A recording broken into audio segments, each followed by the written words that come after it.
Operation ஃபிஷ்போல் 1962 ஆண்டு November 4ஆம் நாள் பூமிக்கு மேலான வளிமண்டல அணுகுண்டு சோதனைகள் நடத்திய அமெரிக்காவின் திட்டம் முடிவுக்கு வந்தது. இது பனிப்போர் காலத்தில் அமெரிக்கா நடத்திய மிக முக்கியமான மற்றும் ஆபத்தான அணு ஆயுத சோதனை தொடராக இருந்தது. 1950களிலும் 1960களிலும் அமெரிக்காவும் சோவியத் யூனியனும் அணு ஆயுதங்களை உருவாக்குவதில் போட்டியிட்டன.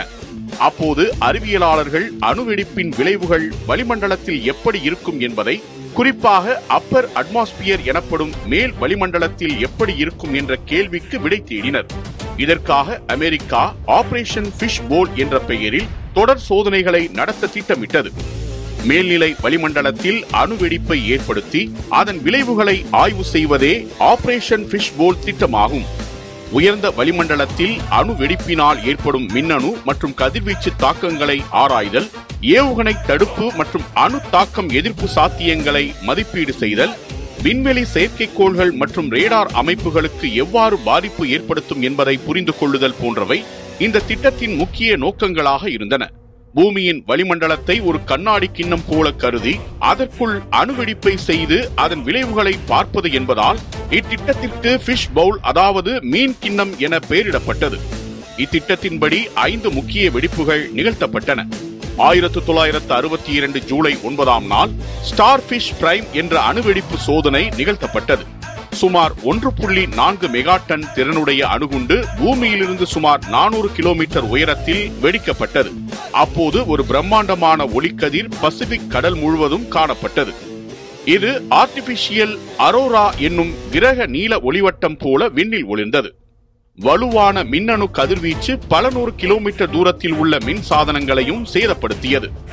ஹவாயில் 300 கிலோமீட்டர் தூரத்தில் இருந்த மின்சார நெட்வொர்க்கும் பாதிக்கப்பட்டது. இதனைத் தொடர்ந்து Bluegill, Triple Prime, Kingfish, Checkmate போன்ற பிற சோதனைகளும் நடைபெற்றன. வெவ்வேறு விளைவுகளை ஆய்வு செய்யும் நோக்கத்துடன் இவை அனைத்தும் வெவ்வேறு உயரங்களில் வெடிக்கப்பட்டன. சோதனைகள் விஞ்ஞான ரீதியாக வெற்றியடைந்தாலும் அவை பெரும் பாதிப்புகளை ஏற்படுத்தின.